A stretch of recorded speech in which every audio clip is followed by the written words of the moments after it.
Look at the time. It's After Dark and Popok Live. Two occurrences. I synthesized them, put it together. The Russian roulette that we're watching in real time with Donald Trump and its cabinet picks, and then the pardon power of Joe Biden. Everybody's getting all upset about all of it. I bring it together. I analyze it. I give it to you straight at the intersection of law and politics, one place on the Midas Touch Network, and on, of course, two places, and on Legal AF. Here's a clip. I'll start this topic of the cabinet picks. Now, we have been training our fire on a number of these picks and using our bully pulpit, our audience, linking arms and shoulder to shoulder to try to get rid of some of these people. I'm not taking complete credit for it, but I also believe there were a little bit more than the hummingbird effect.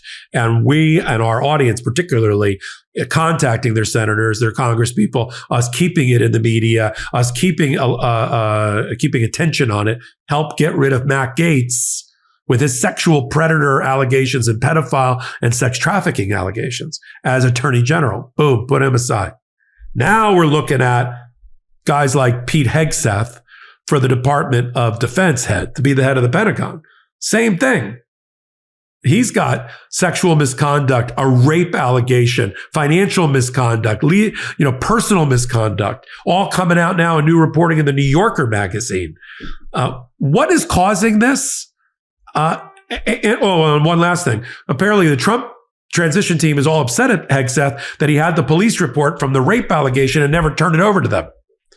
So now, all of a sudden, after that reporting, within 48 hours of that reporting, the Trump transition team, and after I called them out on hourly hot takes about their failure to sign the transition memos with the Biden administration and the government to get clearance, security clearance, to get background checks started with the FBI, they finally, just today, signed an agreement to have the FBI do the background checks. Of course, they left them only 4 weeks to do them before the new Congress comes in and the confirmation hearings start. My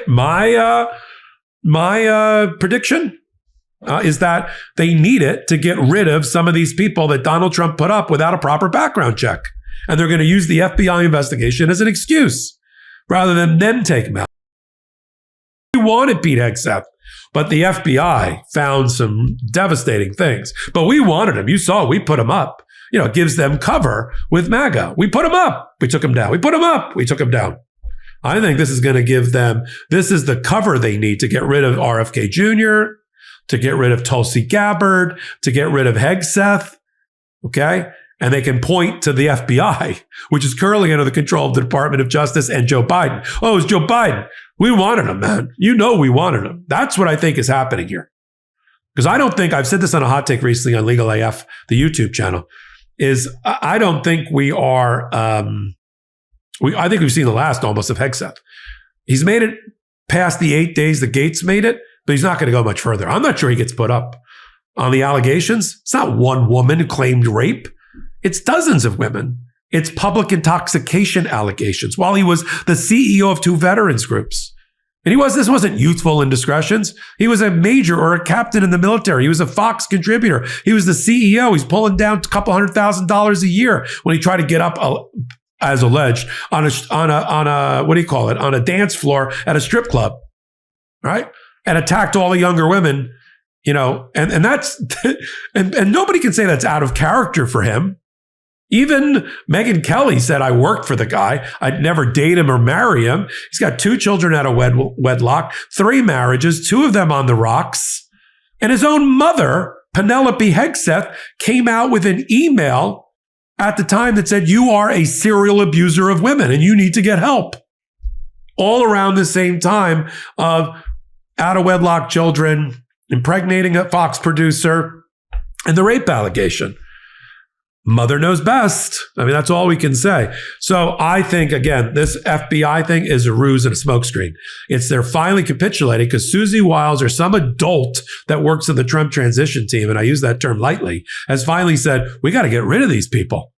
We got to get rid of these terrible picks that you made without me and without background checks. Let's use Biden's FBI to do it. I thought they hated the FBI.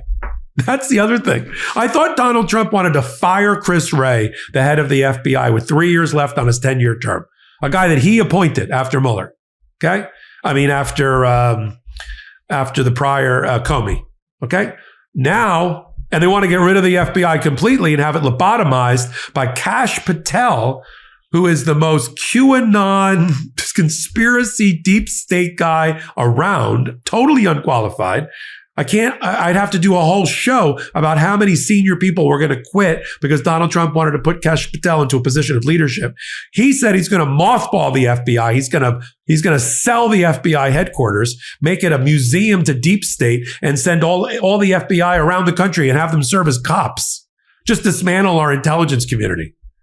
But now they're like, no, let's use the FBI to do the background checks. I'm telling you, this is to get rid of Hegseth and maybe RFK Jr. and hopefully Tulsi Gabbard. I'm going to cover all of that and so much more, including, pardon me, who else should Joe Biden pardon? What does it matter anymore? He could take all the arrows and slings and arrows because he's never running for office again. And it won't matter to the Democrats. By the time we run for office again at midterm, Donald Trump will have pardoned thousands of people, including many with his last name. You don't think all of the Trump kids aren't getting a pardon? All of MAGA Congress? All of Jan 6th? Add it up. It's going to be a couple of thousand. He might be think of this. Think of this thought. This might be the first incoming presidency or presidency that pardons people in his own cabinet. Right? That's who's coming in. Let's do pardon me time. No, it's not speeches. Let's talk about the proper use of Joe Biden's pardon power. Look, he's already taken the flack. Jeffrey Toobin, who's a reporter who got caught masturbating during a Zoom call when he worked for the New Yorker magazine. Oh, it's a disgrace to the Biden legacy. It's a stain. It's being used in a way that's never been used before. The whole world is being used in a way that's never been used before. If it wasn't Trump coming in with his threats of weaponization of the Department of Justice and of the FBI and removing their independence, I don't think Joe Biden would have done that. But he has to, because it's not enough. Plus, his son's sentencing was coming up in a couple of weeks for the tax evasion charges. All right, so use it. It's your last remaining superpower. I'm talking to Joe Biden now. It's your last remaining superpower. It really is. It's unassailable. Nobody can criticize it. I mean, they can criticize it. Nobody can reverse it. There can't be a court about it. You know, you got Donald Trump jumping up and down in his new filing. Oh, it admits that prosecutors are biased. I don't think it does that at all. But why don't you protect Jack Smith? Joe, lame duck Joe, lame duck President Biden, protect Jack Smith and his team, Merrick Garland and his upper echelon. Every prosecutor that touched a file with Trump's name on it. Every FBI, same thing. Give Jack Smith, give them all. And the other prosecutors, Fonnie Willis, Fulton County, Georgia, Alvin Bragg, who got the double convictions of Donald Trump. Letitia James, New York Attorney General, give them pardons, right? Just do a master pardon, global omnibus pardon, and just say, see attached Schedule A for list of names. And then there's no model for this. There's no template in the Constitution for the exercise of the pardon. Any pardon is fine. Could be verbal. You don't have to do it in writing, but just list, the dozens of people that need to be protected in the Department of Justice and in prosecutors and attorney general's offices, all of whom touched a file that had Trump's name on it. That you got to do. Judges too. You think Kash Patel's not going to open up an investigation against Judge Chutkan in the DC election interference case? Judge Merchan in the New York case? Judge Engoron in the fraud case? Protect them too. They need protection. So I'm not kidding. I know people are like, come on, Popok. Donald Trump, write this number down. Donald Trump is going to pardon close to 2,000 people. Really? I mean, right away. I don't mean like at the end. I know that the Jan 6 insurrectionists are getting a little bit nervous, a little bit sweaty because, I don't know, they thought he'd be talking about it more. Why isn't Donald Trump talking about pardons? He's not tweeting. He's not social posting about me. Uh-oh, maybe he's thinking twice about it. Trust me, he's going to give the pardons. Just relax, But I'm serious about it. He should do it. There's no political reason or expense to Joe Biden. He's out of politics. He's never going to run for another thing again. He and Jill are going to go off into the sunset, have an institute, sit on some boards, do a couple of speeches, and all of that. That's all he's going to do. And the Dems don't care. Exit stage left, Joe Biden, do the pardons for the good of America, move on. By the time the new pardons come in for Donald Trump, we won't even remember the Biden pardons. Seriously, we won't at the time of the midterms. And some people have this weird calculus that we're giving license to Donald Trump to give the pardons. We just gave him cover. Are you kidding me? Who out there, put it in comments, who out there thinks that Donald Trump was waiting for Joe Biden to give him permission to pardon 2,000 people? All of the Jan 6 insurrectionists, everybody in the MAGA Congress, everybody in his administration, incoming and outgoing. Who thinks that? Nobody. Everybody knows he was going to do it anyway. If anything, it worked the other way. It gave Joe Biden license to pardon one person, but I'm pitching for more. Do more pardons, right? Jesus. Sorry. Got hot there for a minute. I'm glad you're here with me. Popok Live, unfiltered. Welcome back. That was Popok Live, Tuesday nights, 8 p.m. on the Midas Touch Network. You can get all my work on the Midas Touch Network and here on Legal AF, the YouTube channel. Take a minute, hit the free subscribe button, and help us continue to grow this pro-democracy audience. Tuesday nights, 8 p.m., Popok Live.